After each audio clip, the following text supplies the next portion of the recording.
Welcome everybody to Immigration Time with Tuariki. This is Tuariki Delamere, Principal Consultant for TDA Immigration and former Minister of Immigration. Today's topic is discrimination against Chinese 2021 resident visa. Now, I understand and accept that some may say this is a rather alarmist headline to make. Let me explain why. At TDA, we've done a number of 2021 residence visas under phase 1. And what we discovered that Chinese applicants are being treated differently to those of any other country. Now, for those of you who have been in phase 1, you do an online application. And the applications that I'm only referring to are those that have submitted already a skilled migrant or work to residence visa application. That's because those who are doing the EOY haven't actually lodged any documents. But if you've done a skilled migrant application and you've had, a case officer assigned, this is what happens. You fill in your details. And then you come to the page on partner. And let's look at this one here. If you are single, you'll say, no, you don't have a current partner. And up till now, all good. Everyone's treated exactly the same. But then if you have previously earlier on in your personal details answered the question and stated that you are from China, the next page is different than if you're from some other country. Some other country, you go straight to upload the details of your advisor, if you have one, or go straight to upload the documents if you haven't signaled that you have an advisor. But if you're Chinese, this is the next screen that comes up. They want to know your work history. Well, nothing particular shocking about that. But my query is, it's not asked of anybody else. The first one is, what is your current job? And so you put in those details. And then it then goes down to the next series of questions on the online application, which says, provide details of all periods of previous work, include periods of self-employment, employment outside of New Zealand. And that's everything, okay? From when you've left school, you must provide the dates, explain how you supported yourself for any period that you weren't working. And there's the first one, and you just keep adding in details as you go through. And here's the one here. Have you ever spent time when you were not in paid employment or education, including time spent unemployed doing voluntary work or undertaking domestic duties? Start date, end date, what were you doing? How were you financially supported during this period? Okay. And then it goes on and asks you about your education history from primary school.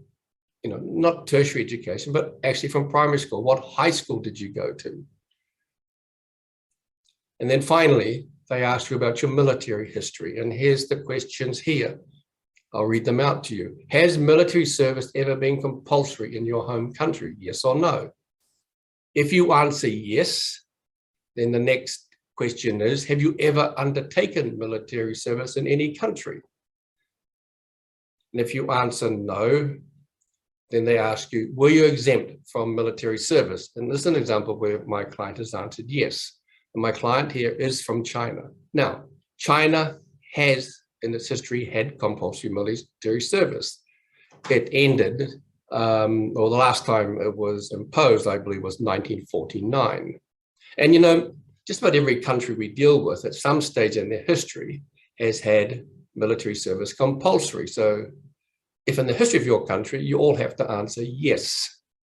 And then it comes back and asks, have you ever undertaken military service? And that's a logical question, obviously, if you have compulsory service. But in China, as I mentioned, no one has been made to join the army since 1949. That's because China has many more young people wishing to join the military than their needs are. So pretty well everyone has been exempt, although, as I understand in China, young males from 18 to 22 must register.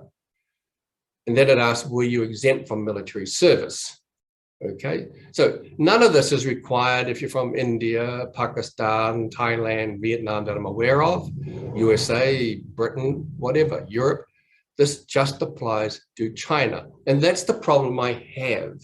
Okay, but let's move on for now. And it comes to upload documents. Everyone is required to upload a passport photo, a copy of their passport details page, and a copy of their birth certificate. That's all fine. That applies to everybody, and that's quite logical. But Chinese then have to, if they've answered the questions truthfully, and truthfully means you have to say, yes, we have had compulsory service in China, and yes, I've been exempt because no one's actually being called up.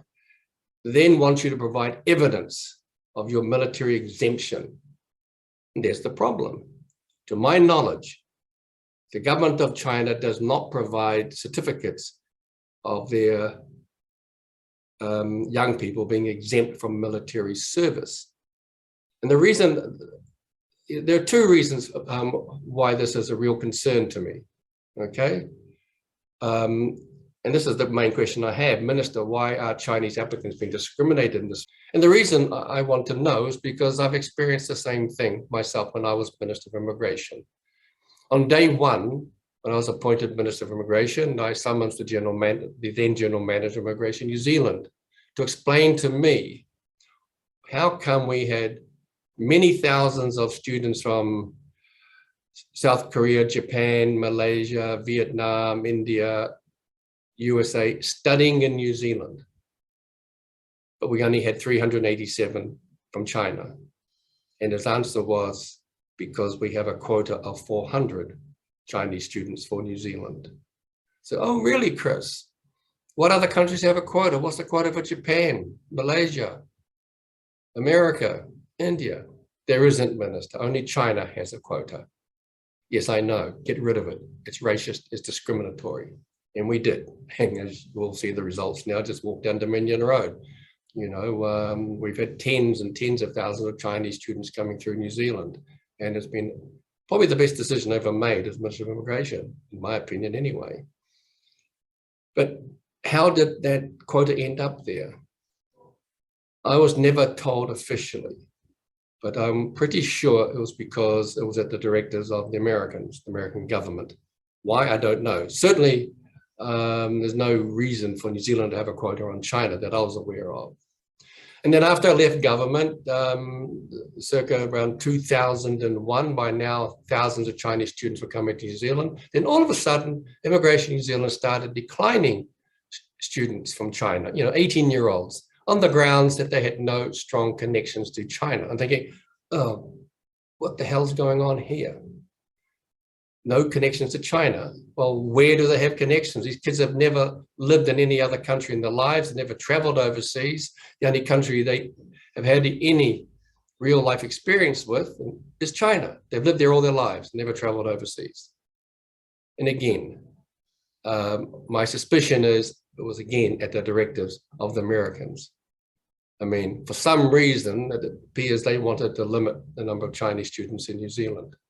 Now, if I'm wrong, I hope I get an explanation from Minister Foy or probably the Prime Minister, Jacinda Ardern, because this is probably a decision that was made at her level. Anyway, everybody, we've now about to enter the red light of our COVID traffic light system, so you all stay safe. And again, final word to you Chinese applicants, be very careful when you fill in this form. Make sure your answers are correct, okay? And that military history one, you must answer yes, there has been compulsory military conscription in China, because there was. Last time they used it was 1949, according to what I've read. And then be careful how you answer the other questions. If you get stuck, by all means, feel free to contact me. My details follow. So take care, stay safe.